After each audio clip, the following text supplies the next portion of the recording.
ممکن ہے کوئی آپ سے یہ سوال کرے حسین کی فضیلت ختم ہو گئی، جو اصحاب حسین کی فضیلت پڑھی جا رہی ہے، تو یاد رکھیے گا اگر لشکر کے سالار کو پہچاننا ہو تو پہلے سپاہی کی معرفت حاصل کی جاتی ہے۔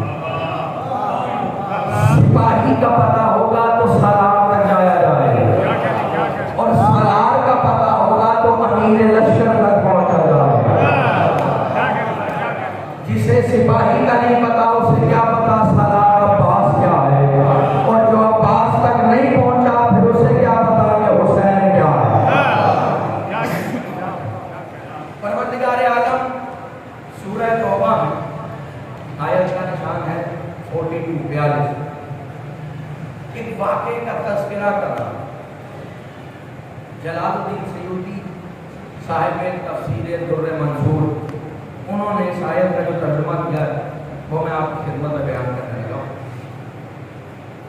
رسول اللہ کو ان کے کسی مخبر نے جا کر بتایا کہ ایک لشکر ہے جو مدینے کی طرف حملے کے لیے آ رہا۔ آج کی گفتگو ذرا تمہیدی ہے، 2 منٹ مجھے دیں انشاءاللہ پھر بڑا لطف آئے گا۔ ایک لشکر ہے جو حملہ کرنے کے لیے مدینہ تو رسول کی طرف آ رہا۔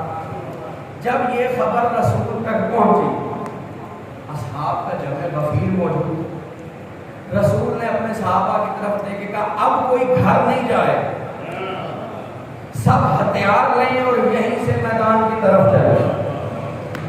بس اتنا کہنا تھا تو جو اس وقت خود ساختہ امن پسند تھے، تھوڑا سا بیدار ہوئیے گا، امن پسند ہر جگہ ہوتے ہیں نا، چلے میں جملہ آسان کر دیتا ہوں، جو اس وقت میدان میں تلوار بے نیام کرتے ہوئے ڈرتے تھے، انہوں نے عذر پیش کرنا شروع کر دی۔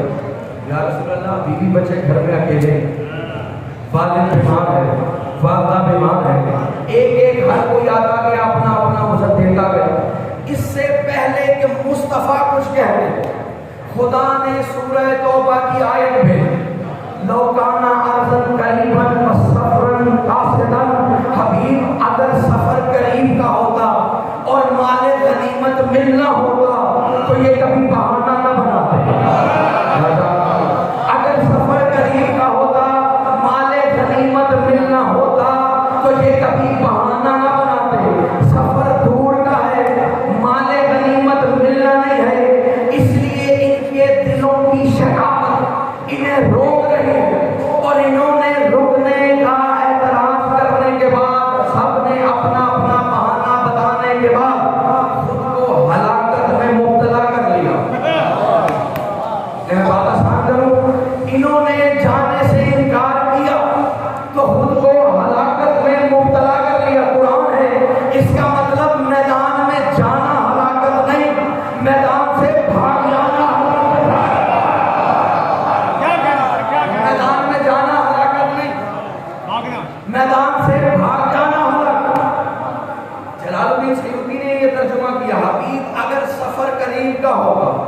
اب میں پہلا جملہ اپنے عنوان کا کہنے لگا اور دیکھ لو آپ کیسے وصول کرتے ہیں۔ اگر سفر قریب کا ہوگا، ذوالفقار بھائی کے خصوصات کی نظر، اگر سفر قریب کا ہو، مال غنیمت ملنا ہو تو یہ تیرے ساتھ چلے جاؤ۔ انہوں نے بہانے کیے اس لیے کہ ان کے دل میں شقاوت اور خود کو ہلاکت میں ڈال لیا۔ یہ ہیں اصحاب مصطفیٰ۔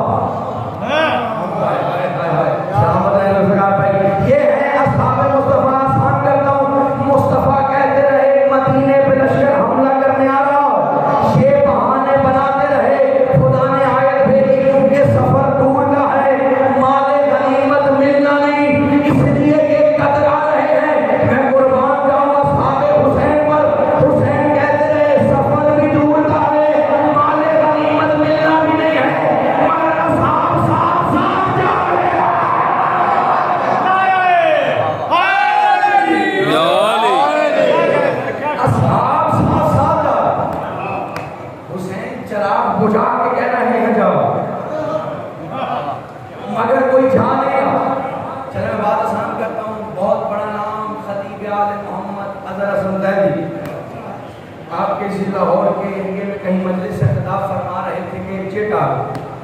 کہ حضور بتائیے اصحاب محمد اور اصحاب حسین میں فرق کیا؟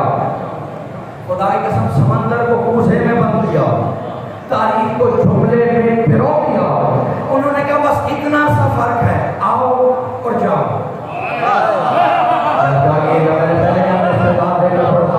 بس اتنا سا فرق ہے، جو نہیں سمجھا میں آسان کر دیتا ہوں. آؤ اور جاؤ. مجمع میں مجھ جیسا کامل میں بیٹھا تھا، اس نے کہا سیدی صاحب ذرا بتائیے تو صحیح، آؤ اور جاؤ کا کیا مطلب؟ کیا بس اتنا سا مطلب ہے؟ مصطفیٰ بلاتے رہے، آتے نہیں تھے. حسین بھیجتے رہے، جاتے نہیں تھے. مصطفیٰ بولا لبیک یا حسین، لبیک یا حسین یا علی. مصطفیٰ بلاتے رہے، آتے نہیں. میں نے پہلے اس کے آج کی تمیلی گفتگو ہے، اگر آپ کی سماعت کو نے ساتھ دیا تو کل انشاءاللہ پھر معراج کی گفتگو جائے گی. حسین چراغ گھوم کر کے کہتے رہے جاؤ. قرآن میں اگر کوئی آیت بھی اصحاب حسین کی نہ ہو تو ناطق قرآن کا شب عاشور یہ جملہ کافی ہے کہ انی لا عالم و اصحاب، کہ میں نے ایسے اصحاب نہیں دیکھے خیر من اصحابی، جیسے میرے اصحاب. آپ نے اس کا ترجمہ سنا ہی دوسری طرح سے کہ ایسے اصحاب کسی کو نہیں ملے جیسے مجھ حسین کو ملے. یہ تو سنا ہے، ترجمہ سن لیا، ذہنوں میں بیٹھ بھی گیا، مگر کبھی کسی نے اس کی گہرائی اور گہرائی تک سفر کیا ہے. حسین کہہ رہے ہیں ایسے اصحاب نہ میرے نانا کو ملے، نہ میرے بابا کو ملے، نہ میرے بھائی کو ملے. چلے بات آسان کرتا ہوں، آپ زیادہ ہی خاموش ہو گئے. کیسے اصحاب؟ کون ہے مصطفیٰ کا صحابہ؟ کون ہے مرتضیٰ کا صحابہ؟ سلمان، ابو ذر، مقداد، کمبر، عمار یاسر، کوئی معمولی ہے؟ چلے سب کو چھوڑیے. سلمان محمدی منا اہل البیت، وہ سلمان کے جس کے لیے مصطفیٰ نے کہا سلمان کو جنت کی چاہت نہیں، جنت چاہتی ہے کہ سلمان آ جائے. سلمان جنت میں جانا نہیں چاہتا، جنت کی یہ چاہت ہے کہ سلمان آ جائے. کون جسے مصطفیٰ بھائی کہتے ہیں، مرتضیٰ بھائی کہتے ہیں، حسنین نانا کہتے ہیں، مگر حسین کہہ رہے ہیں جیسے اصحاب مجھے ملے. چلے میں بات اور آسان کرتا. حسین نے یہ نہیں کہا کہ کوئی صحابی حبیب کے برابر نہیں ہو سکتا، مسلم ابن اوسجا کے برابر نہیں ہو سکتا. اصحاب کا ایک ایک کر کے نام نہیں لیا، کہا میرا کوئی بھی صحابی ایسا نہیں کہ جس کے مقابلے میں کسی کا صحابی آ سکے. یعنی حر بھی ایسا نہیں کہ جس کا مقابلہ سلمان کر سکے. نہیں بات اور آسان کریں. آپ جتنا خاموش ہوں گے بات اتنی لمبی ہوتی جائے گی، جتنا جلدی میرے ساتھ جڑ جائیں گے بات اتنی بلند ہوتی جائے گی. جناب حر کا تذکرہ آپ اکثر سنتے رہتے ہیں. کون حر؟ حر آئے اور گئے، چند لمحوں کی حسینی زندگی ہے حر. میں بات اور آسان کروں. حر لشکر یزید کے ساتھ آئے تھے، یزیدی لشکر میں نہیں تھے. میں آسان کرتا ہوں، لشکر یزید کے ساتھ آئے تھے، یزیدی لشکر میں سے نہیں تھے. دلیل دوں، جو سیدہ کی عظمت جانتا ہو وہ یزیدی نہیں ہوتا.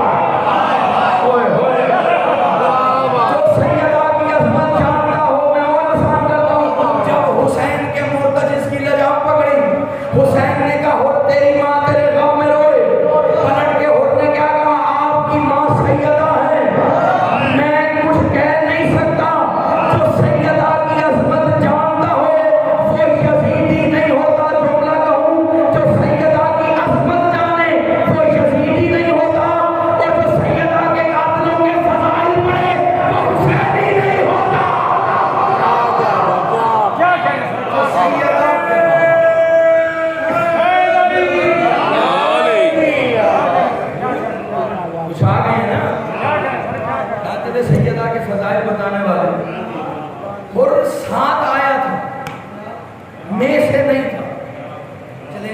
ریفرنس لے لے، شاید کوئی کہے کوئی کتابت کا زور لگا کے طریقے دے۔ جب خدا نے آدم کا پتلا بنایا تو کیا کہا اسے سب سجدہ کرنا، جب میں اس میں رکوں ویسا میں تو نفخت فیہ من روحی، جب میں اس میں رکوں تب سجدہ کرنا۔ سب نے کیا الا ابلیس۔ کیوں نہیں کیا؟ معصوم فرماتے ہیں اس لیے کہ وہ فرشتوں کے ساتھ تھا، میں سے نہیں تھا۔ فرشتوں میں سے ہوگا تو تابعدار ہوگا، ساتھ تھا اس لیے اکڑ گئے۔ بھئی جناب حر کا مقابلہ بھی سلمان نہیں کر سکے۔ چلیں ایک دلیل اور سنیں تاکہ میرا جملہ ضائع نہ ہو۔ جب تقابل ہوتا ہے تو ترازو کا ٹھیک ہونا ضروری ہے۔ ایسے ہے کہ بھئی جس میزان پہ آپ تول رہے ہیں فضیلت کو اور معیار، وہ معیار وہ میزان ٹھیک ہونا ضروری۔ چلیں ایک واقعہ سنیں، ذہن میں آئی گیا، بڑا مشہور نام ہے بہلول دانا، علی کا دیوانہ بہلول دانا۔ جملہ کا بہلول کو جس نے بھی لکھا دانا لکھا، ساتھ علی کا دیوانہ لکھا۔ اس کا مطلب دانا وہی ہوتا ہے جو علی کی ولایت میں دیوانہ ہو جائے، جو علی کی ولایت میں غرق ہو جائے، دیوانہ ہو جائے، بس وہی دانا ہوگا۔ خلافت عباسیہ کا دور ہے، بہلول کو بلایا گیا اور ایک مسئلہ چھیڑا گیا۔ ترازو سمجھانا میں نے صرف آپ کو میدان تاکہ بات آیا نہ۔ بہلول کو بلایا گیا اور ایک عالم کھڑا ہوا، اس نے کہا کہ فلاں فلاں، کیا ایمان یہ تھا کہ رسول خدا نے کہا اگر پوری دنیا کا ایمان ترازو ایک پلڑے میں ہو اور فلاں فلاں کا ایمان دوسرے ترازو کے پلڑے میں ہو تو ان کا ایمان بھاری۔ کس نے کہا؟ دشمنوں نے کہا۔ کس کے سامنے کہا؟ بہلول کے سامنے۔ خلیفہ نے بہلول کی طرف دیکھا اور دیکھنے کے بعد کہا بہلول کیا حدیث ٹھیک ہے؟ بہلول نے کہا نہیں، حدیث غلط ہے۔ دیکھیں میں دیکھتا ہوں کس کی خاموشی کس طرح کا حدیث ضعیف ہے، غلط ہے۔ اب وہ جو حدیث بیان کر رہا اس نے کہا حدیث بالکل ٹھیک ہے۔ بہلول نے مسکرا کے کہا ٹھیک ہے، اگر حدیث ٹھیک ہے تو ترازو